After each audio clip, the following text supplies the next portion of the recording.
Well, it happened. You blinked, and now your baby is in middle school. Many parents enter the middle school years with a reluctant enthusiasm because they know that those teen years are creeping in closer. Well, I'm here to tell you that middle school is not that scary, but there are some things that you need to know just so that you can prepare for the sixth, seventh, and eighth grades. And the tips today will prepare you and your child for a successful year. Hello, my name is Christina Campos. I'm founder of The Impactful Parent, and every week I give you parenting videos that can help you in your parenting journey. If you have a particular topic or parenting question about your school age child that you would like for me to address, please submit it at theimpactfulparent@gmail.com or by messaging me on social media. And all submissions are kept anonymous. Now, today I will talk to you about what to expect from your middle schooler. I will explain the differences between elementary school and middle school. And I will talk about how some things should be shifting, like expectations. And then stick around to the end because I'll be giving you tips for setting your child up for a successful middle school experience. So let's get started.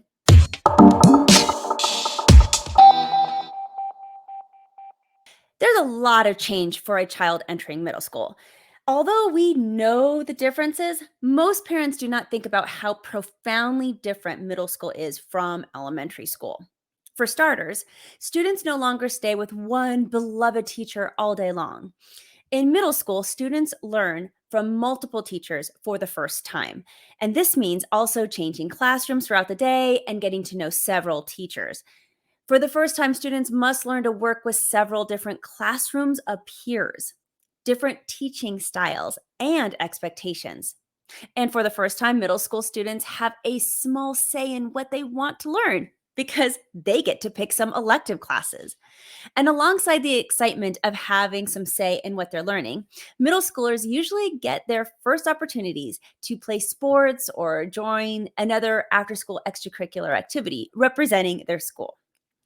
Now, kids have lockers and bigger campuses, and they might be required to change clothes for PE, wear deodorant, and the social opportunities outside the classroom increase with an opportunity to attend school dances.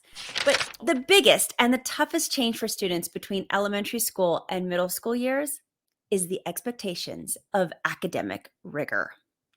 For the first time, your child will be asked to learn the different teaching styles and expectations of several different teachers at the same time. They will need to manage their schedule, their homework, and their projects without a homeroom teacher holding their hand and reminding them of all those due dates. It is the middle school years that students start to differentiate a lot more. Various levels of ability begin to really show up in the classroom and become a lot more apparent. And the kids that struggle with executive functioning, things like organization, time management, focus, planning, and self control, these kids are going to have more difficulty with the middle school transition than some of their peers. Teachers will expect more from your child, like an increase in homework and independence to do their work.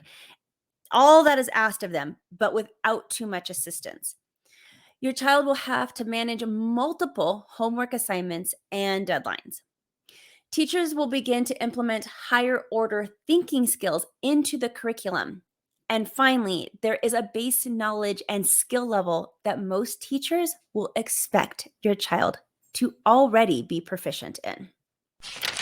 Now, to make matters more complicated, teachers are less accessible to students than they were before. If your child needs help, they're going to have to make an appointment with their middle school teacher who might not be available during convenient times. Also, the classroom sizes are going to be larger in middle school than they were when they were younger. And that means less individual attention as well. Parents are expected to take a step back and not coddle their children as much. Also, and this means that's less opportunity for the parents to get into the classroom and get involved. So, some students will thrive in this new independent environment. However, others will struggle when they do not have the support of a homeroom teacher. a mom or a dad anymore. Not only is it important for parents to be aware of these new expectations and changes, but it's also important to support your child in their growth to independence and maturity. Here are some tips that parents can implement to help support their child during their elementary to middle school transition. The first, create a solid daily routine where your child is expected to wake up and get homework done and go to bed at a designated time each day. These three things, wake up, homework time, and go to bed time, are essential to keep consistent. Okay. This routine is pivotal for making sure that your child is getting enough sleep and they know when to expect to do their homework every day.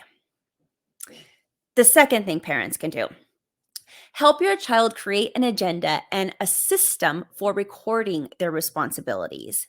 Because knowing how to use a calendar and write things down and keep track of responsibilities, it is a skill and it's not intuitive. For the whole first semester of the school year, expect to be over your child's shoulder for a little while, making sure that they're getting into the habit of using a daily planner and tracking assignments. There are several schools who do not teach this in school and yet will expect it from your child. So, this is where parents can really step in and help out, especially this first semester. The third thing that parents can do to help set up their child for success is help your child with study skills and executive functioning. That might mean helping them learn how to study, how to manage their time. All of this in the beginning of this semester is going to be a huge learning curve for your kid. Help your child with organization and keeping their locker clean. That might mean stopping by the school, let's say every Friday, getting out of the car and checking out that locker to make sure that there's not something important buried at the bottom. The fourth thing that parents can do to support their child is keep computers out of the bedroom and minimize distractions in the area you expect your child to study. Kids don't do this well on their own. That's it. Bottom line, they just don't do it very good. They think they can learn in front of a TV or with a phone or with an iPad. But instead, yeah, get your child into the habit of studying in a place that is well lit and quiet. The fifth thing parents can do to help their child be successful is teach your child to be their own advocate. Help them email their teachers and sign up for that extra help if they need it. Many kids will need help with this. They do not want to email their teachers because it feels intimidating, embarrassing, and just scary. They're afraid to do it. If your child's not used to advocating for themselves, this is the time to teach them how to do that and to encourage it, and then reward them when they do. The sixth thing that parents could do to help their child is, although I highly encourage a lot of support and monitoring during that first semester of middle school, I'm also going to suggest increasing expectations at home to match what is expected in the classroom. It's time to start encouraging your child to be more independent, self-reliant, and mature. This could mean loosening the reins and monitoring once you feel that your child has got things down and they can do it on their own. It could also mean more chores at home, like doing their own laundry. And lastly, number 7, how to help your child is hold your child accountable for their actions. Now is the time to start teaching responsibility. And if you want tips on that, how to teach responsibility, I have a video inside the Impactful Parent app called Teaching Responsibility. It's a whole video on this. It's in the all ages section. Check it out inside the Impactful Parent app, available on any of your app stores if you don't already have it downloaded. But in short, do not rescue your child from natural consequences unless it's absolutely necessary. So what this means is don't bring their jacket to school if they forget it. Don't do their homework for them or help them out too much if they left that assignment to the last minute. Here's your opportunity to start increasing those responsibilities and accountability. And in the beginning, they're going to falter. They're going to make some mistakes. Be there to support them and encourage them to do better next time. But now is the time to really increase those expectations because the classroom is going to. So allow your child to experience the world as it is. And that is with real consequences for their actions, both good and bad. If this information was valuable to you today, become a more impactful parent by downloading the Impactful Parent app. The Impactful Parent app is free and full of episodes just like this one to help you in your parenting journey. Because investing in your family looks like learning the warning signs of certain behaviors so that you can stop the bad things before they start, or discovering new parenting techniques to make your parenting more effective. And it's about joining a community of like minded parents who want to be the best parent they can to their child, too. All of this and so much more can be found inside the Impactful Parent app. So download it today. You got nothing to lose. It's a free parenting resource. So go to theimpactfulparent.com and discover how you can step up your parenting game and be a more impactful parent.